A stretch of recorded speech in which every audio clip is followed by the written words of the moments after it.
30. A deviant demon attacks the true Dharma. The horse of the will recalls Mind Monkey.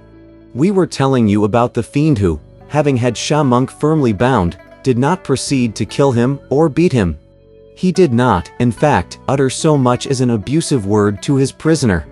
Holding on to his scimitar, he thought to himself instead, "The Tang monk is a man from a noble nation, who must know the meaning of propriety and righteousness.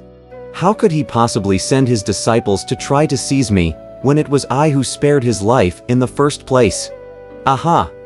It has to be some sort of letter sent by that wife of mine back to her kingdom, and that's how the news is leaked. Let me go ask her." Turning savage, all of a sudden, the monster wanted to kill the princess. The princess, alas, was still in the dark about the whole matter. After putting on her makeup, she was walking along when she saw the fiend approaching with bulging eyes and knitted brows, fiercely grinding his teeth together. Smiling broadly, she said to him, "Husband, what's bothering you so terribly? You filthy bitch!" cried the fiend. "You don't have any regard for human relations. When I first brought you here, you didn't utter half a word of protest. You had silk to wear and gold to put on. Whatever you needed, I went out to procure. You have been enjoying the goods of all 4 seasons and my deep affection every day. Why do you still think only of your parents, with no care at all for our marriage?" When the princess heard what he said, she was so terror-stricken that she knelt on the ground at once. "Husband," she said, "why are you speaking such words of separation today? I don't know whether it's you or I who wants separation," said the fiend. "I caught the Tang monk and wanted very much to enjoy him. Why did you promise him release before you even consulted me? The fact of the matter had to be that you wrote a letter in secret and asked him to deliver it for you. If it weren't so, why did those 2 monks come fighting back to my door and demand your return? Didn't you do all this?" "Husband, you wrong me," said the princess. "Since when did I send any letter?" "Still trying to deny it, huh?" said the fiend. "I've caught someone here who's going to be a witness." "Who's huh?" asked the princess. The old fiend said, "Sha Monk, the second disciple of the Tang monk. Now, no human person is likely to accept death willingly even if death is near."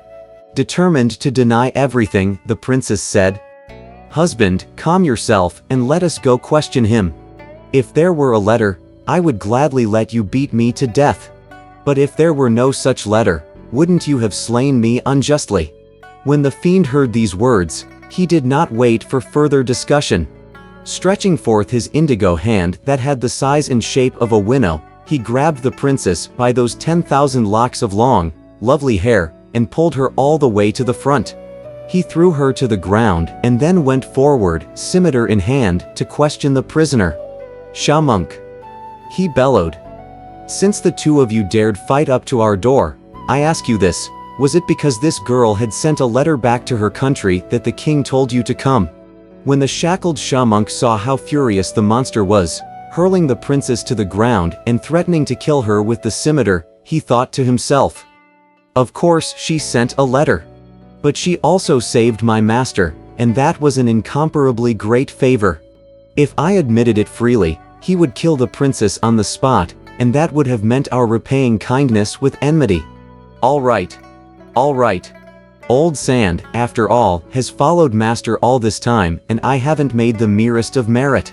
Today, I'm already a bound captive here. I might as well offer my life to repay my master's kindness."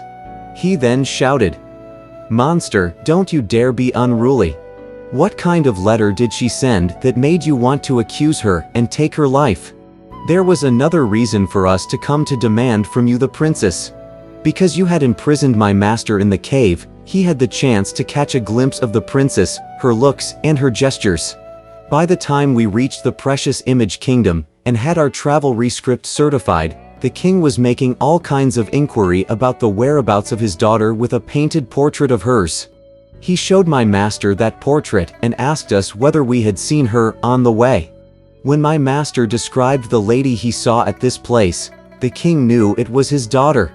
He bestowed on us his own imperial wine, and commanded us to come here to take you captive and bring his princess back to the palace.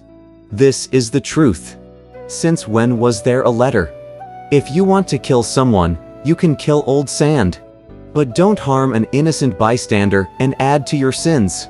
When the fiend heard how heroically Sha Monk had spoken, he threw away his scimitar and lifted the princess up with both his hands, saying, "I was quite rough with you just now, and I must have offended you deeply. Please forgive me." He helped her straighten her hair again and reset the bejeweled ornaments with great tenderness and amiability, hugging her and teasing her as they walked inside. He then asked her to take a seat in the middle of the chamber and apologized again. The princess, after all, was a rather fickle woman. When she saw how penitent he became, she, too, had a change of heart. "Husband," she said, "if you have regard for our love, please loosen those ropes on Sha Monk a little." When the old fiend heard that, he ordered the little ones to untie Sha Monk and lock him up instead. After he was freed and locked up, Sha Monk stood up, secretly pleased and thinking to himself, "The ancients said kindness to others is really kindness to oneself. If I were not kind to her, she wouldn't make him untie me, would she?" The old fiend, meanwhile, asked also for wine and food to be served as a means of making further amends to the princess and calming her fears. After drinking until they were half tipsy, the old fiend suddenly changed into a brightly colored robe and girded a sword on his waist. "Mistress," he said, caressing the princess with his hand, "you stay home and drink some more. Look after our 2 kids and don't let Sha Monk get away. While the Tang monk is still in the kingdom, I'm going there to get acquainted with my kin." "To get acquainted with what kin?" asked the princess. "Your father king," said the old fiend. "I'm his imperial son-in-law and he's my father-in-law. Why shouldn't I go and get acquainted?" The princess said, "You can't go." "Why not?" said the old fiend. The princess said, "My father king did not win his empire by might on horseback. He inherited it from his ancestors. Since he ascended his throne in his youth, he hasn't even left the gate of the city. We have no violent men with looks so savage and gruesome as yours. If you meet him, you might scare him, and that wouldn't be a good thing. It's better that you not go to get acquainted." "If you put it like that," said the old fiend, "let me change into a handsome fellow and go there." "Change and let me look at you first," said the princess. "Dear monster." Right before the dining table, he shook his body once and changed into a very comely person. Truly he had most elegant features and a rugged physique. He spoke like a mandarin and moved with the grace of youth. Gifted as Zijian, he could rhyme with ease. He looked like Pan An when they tossed him fruits. He put on his head a crow-tail cap. His hair gathered in smoothly, and wore on his body a lined, white silk robe, with wide, billowy sleeves. Beneath his feet were patterned black boots. Around his waist shone the 5-colored belt. He had the true bearing of a striking man. Handsome, tall, dignified, and full of strength. The princess was most pleased by what she saw. "Mistress," said that fiend laughing, "is it a good transformation?" "Marvelous. Marvelous," said the princess. "Just remember this, once you enter the court, many officials, both civil and military, will no doubt invite you to banquets, since it's my father king's policy never to reject any relatives. You must be extra careful when you drink not to reveal your original appearance. For once you show yourself in your true form, you don't look that civilized. No need for all that instruction," said the old fiend. "I know what to do. Look at him." He mounted the clouds and soon arrived at the precious image kingdom. Lowering their direction, he went before the court and said to the guardian of the gate, "The 3rd imperial son-in-law came especially to seek an audience with the throne. Please report this for me." The custodian of the yellow gate went before the white jade steps and made the report, saying, "Your Majesty, the third imperial son-in-law has come to seek an audience with the throne. He is outside the gate of the court and awaits your summons." The king was just conversing with the Tang monk.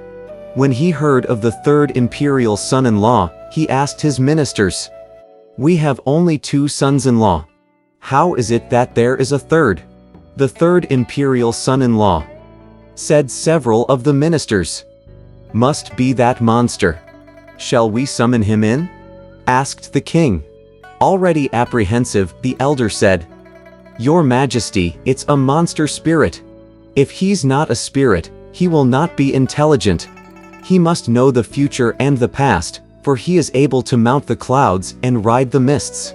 He'll come when you summon him, but even if you did not, he would come in anyway. You might as well summon him in so that we might be spared any kind of hassle." The king gave his consent and ordered the fiend be summoned before the golden steps. He, too, went through an elaborate performance of court ritual to pay homage to the king. When all the officials saw how handsome he was, they dared not consider him a monster spirit. Being of fleshly eyes and mortal stock, they regarded him as a good man instead. When the king saw how lofty and dignified he appeared, he also thought that this was a man of distinguished abilities, fit to govern the world. Son-in-law.